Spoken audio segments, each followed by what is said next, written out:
Paano ba maging effective at efficient sa pag-case digest? In this video, I'll be sharing the basics of case digest as well as my personal tips to be efficient and effective. Intro!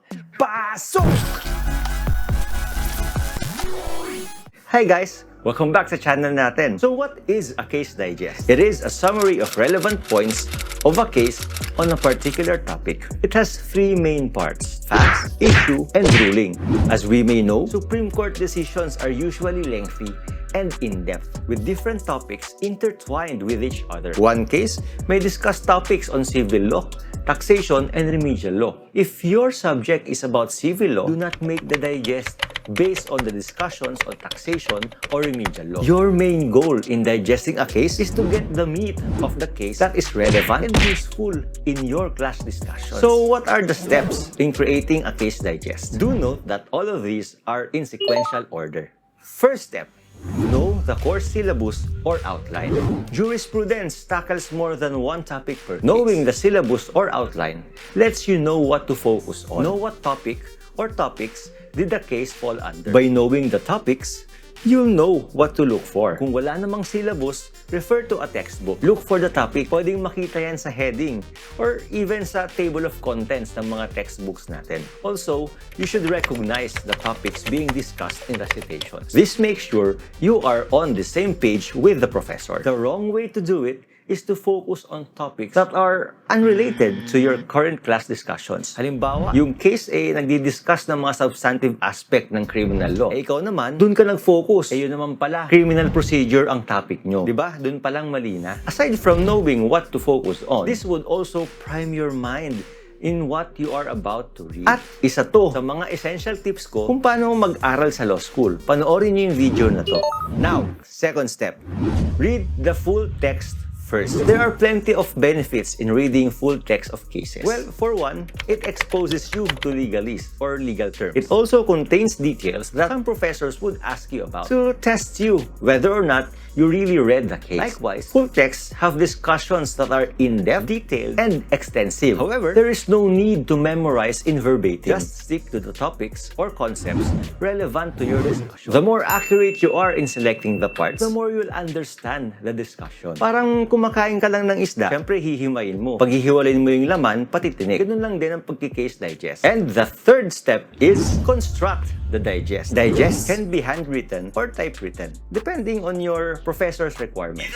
All digests have three pillars or foundation, which again are facts, issue, and ruling. Isa-isahin natin yan. What are the facts? These are the pieces of the story that are relevant to the topic being discussed in your class discussions. They must have had an effect on the outcome of the case. So for example, habang pauwi si Pedro na luhuan kasi iniwan ng kanyang jowa na si Clarita, nakasalubong niya si Juan. Si Juan, ang bagong jowa ni Clarita. Nag-away sila. Pagkatapos, bigla na lang sinaksak ni Pedro si Juan. So, those are the facts of the case. Doon iikot ang mga legal discussions or legal interpretations ng Supreme Court. And then next, the issues. What are the issues? These are the questions that the Supreme Court is trying to answer. This could involve any question about the covered topics. Say for example, doon sa sinabi kong kwento, ang issue doon is whether or not there was treachery. Now, punta tayo sa ruling. Ano yung ruling? It is the court's answer with in-depth explanation and interpretation of the law as applied to the given set of facts. In writing the excerpt of the ruling, make sure that this should only discuss the issue that you pinpointed earlier. Avoid writing explanations that are irrelevant to the issue at hand. Okay? Let's now go to the practical tips. First, kiss it. I-kiss nyo lang. Or in other words, keep it short and simple. Avoid irrelevant facts. Kunwari yung kulay ng kotse, plate number ng sasakyan na nakabangga. Although, ginagamit yan ng mga professors pang test kung nabasa nyo ba talaga yung mga kaso. Tinatanong yan sa recitations, kaya mag-ready kayo. Pero sa paggawa ng case digest, never include this in your case digest. Okay? And also, pag hindi siya summary, or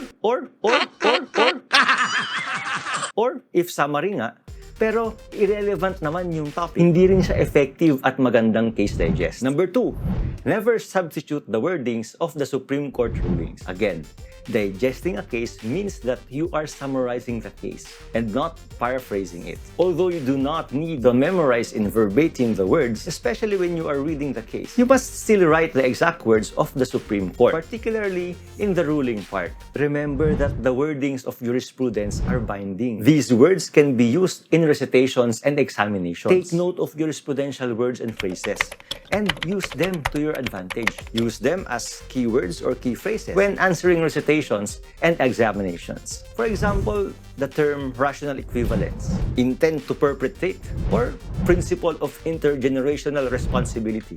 Of course, you must also understand the word, the phrase, or even the concept itself. Hindi yung memorize mo lang. And also, the problem with paraphrasing, the essence of the text could change and could have a different meaning. Alam nyo naman na mga law students pa lang kayo. Hindi pa kayo justices to change what jurisprudence is providing. So again, use the exact wordings of the rulings and never paraphrase. Number 3, aside from your class syllabus, utilize the syllabus in the full text of the cases. Kasi guys, yung mga full text ng cases, usually meron niyang syllabus sa unahan. Gaya ng class syllabus, may kita mo yung law subjects and topics na na-discuss ng Supreme Court sa case na yun. This will help you save time since you already know what you are going to look for. And tip number 4, you can read reliable digest first and then full text after. However, this should not be your main way of doing case digest. Kung working student ka at gahol ka sa oras, pwede mong gawin to. But use this sparingly.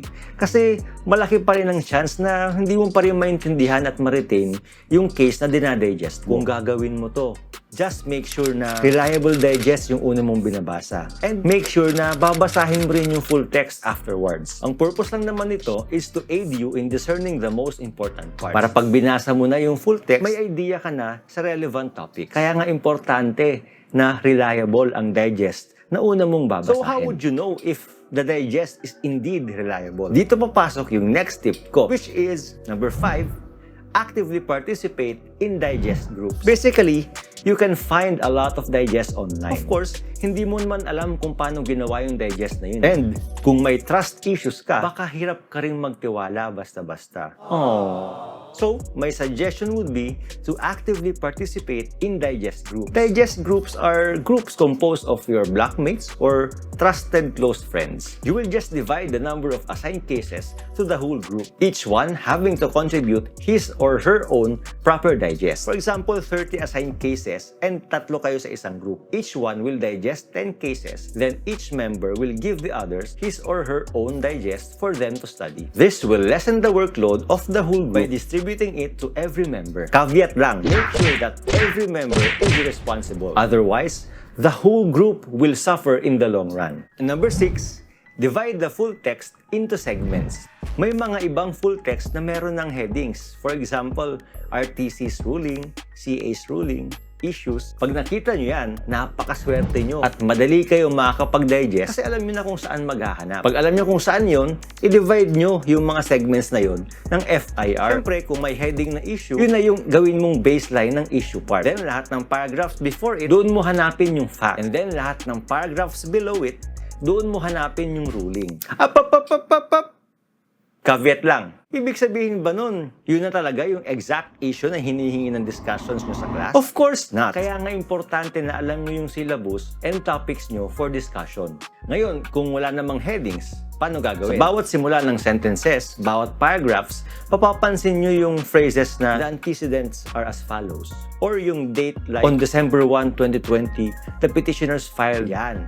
Mapapansin nyo na parang nagkikwento yung ponente sa nangyari sa kaso. Most probably, ito yung facts ng case. Next, yung issue. Pag hindi nakalagay yung heading, kailangan mong mag-backtrack after reading the arguments of the parties and the ruling of the Supreme Court. After nito, mapapansin nyo yung phrase na we now resolve or petition has no merit. Yan na yung ruling part ng full text. Label them accordingly. Oh, Baka isipin nyo, uy, sabi ng ruling, petition has no merit. So baka ang issue ng case ay whether or not petition has merit. Hindi ganun. Don't take these literally. Baka sa recit nyo, pag tinanong kayo, what was the issue in that case? Ang isagot nyo, biglang, whether or not it has merit. abay, baka makarinig ka ng masasamang words na tipong, ayaw mo na lang mag-talk. Malamang, isa yan sa nire-resolve ng Supreme Court, yung kung may merit ba o wala yung kaso. Pero hindi yun ang kailangan mong issue para matutunan yung principles explained sa case na yun. Ang purpose lang naman ng tip na to, para maging guide mo kung saan ka maghahanap ng details ng cases